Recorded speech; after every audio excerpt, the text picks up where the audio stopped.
vami govorila o nečem lepem. Govorila bomo o drevesu, govorila bomo o jablani. Jablane so zdaj čarobne, kot ne veste. Pogled na njihove cvetove te odpelje v brezčasnost.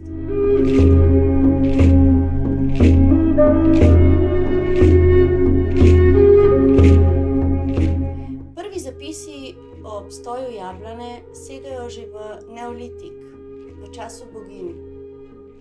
Mogoče je prav zaradi tega jablana povezana z žensko energijo in z ljubeznijo. Prve jablane so imele trnje in te prastare jablane še danes lahko srečamo, če obiščemo Tadžikistan ali Kirgizijo. In tudi grška mitologija je polna zgodb o jablanah in o njihovih jabolkah.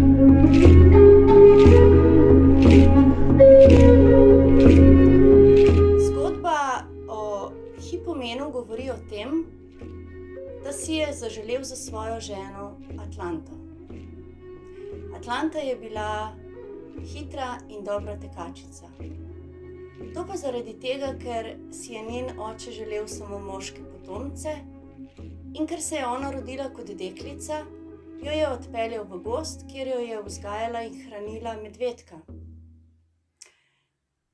Atlanta je svoje snubce zavračala s tem, da jih je povabila na tekaško tekmo, jih seveda prehitela in jih usmrtila. Hipomen je vedel, da je Atlanta nepremagljiva. Zato je za pomoč zaprosil Afrodito. Ta mu je dala 3 jabolka in mu rekla, naj jih med tekmo meče Atlanti pod noge. In v 3. poizkusu mu je uspelo. Atlanta je pobrala jabolko in Hipomen jo je prehitel in jo dobil za svojo ženo. Naslednja zgodba pa govori o tem, da sta si Pelej in Tedita zaželela skupnega življenja. Povabila sta svate, med njimi Herido, Ateno in Afrodito. Povabila pa nista Eride zaradi njenega nespodobnega obnašanja. In ker se je ta želela maščevati, je vzela jabolko, na jabolko napisala najlepša in ga vrgla med svate. To je bilo jabolko spora. Spora med Herido, Ateno in Afrodito. Vse 3 so si zaželele jabolka in seveda biti najlepše med svati.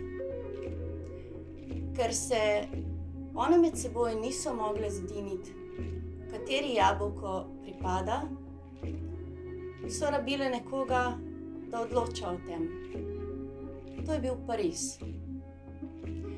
Vsaka izmed njih mu je obljubila svojo lastnost, svojo moč. Hera mu je obljubila v zameno, da izbere njo moč v politiki, politično moč. Atena mu je obljubila moč v vojskovanju, Afrodita pa mu je obljubila najlepšo žensko, lepo Heleno. Izbral je Afrodito in s tem dobil za ženo Heleno.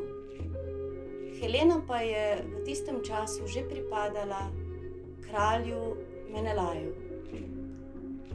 In to je bil, tako pravijo, povod za špartansko vojno. Tudi ljudje stare vere so verjeli v moč jablan in jabolk. Verjeli so v to, da če si v času božiča in novega leta umivajo obraz z vodo, v kateri so bili narezani jabolčni krhlji, jim bo to prineslo zdravja in blaginje. Umivala se je cela družina, tudi otroci. Ja, in Če še niste, potem drugič, ko boste držali v rokah jabolko, jo prerežite horizontalno. V njej boste zagledali čudovit pentagram. Čudovit lik svete geometrije, petokrako zvezdo.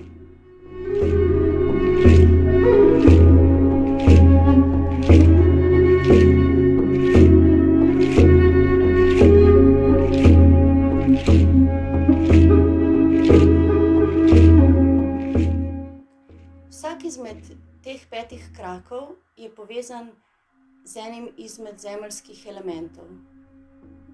Z vodo, z zrakom, z zemljo in z ognjem. In ta 5. krak, temu rečemo spirit, akaša. Alkimisti temu rečejo 5. element. Ali eter. To je tisto, kar povezuje vse 4 elemente v celoto.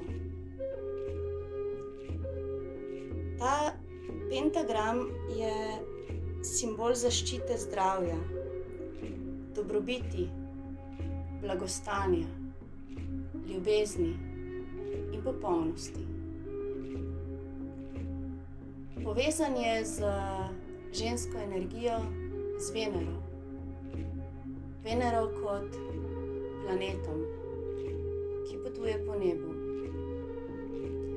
Venera v svojem nebesnem potovanju vsakih 8 let naredi cikel, v katerem nariše prav to zvezdo, nariše pentagram. Lansko leto je ta cikel zaključila in začela je z novo risbo. Zato, ko si boste zaželeli, da bi nekaj pojedli, pojejte jabolko. Jabolko ni samo živilo, je tudi hranilo. V njem je ujeta vsa svetloba v času njegove rasti. In pojejte tudi peške. S tem boste ne samo zasadili v svoje telo ljubezen in zdravje. Zasadili boste tudi popolnost. Osti jare, ostani mlad.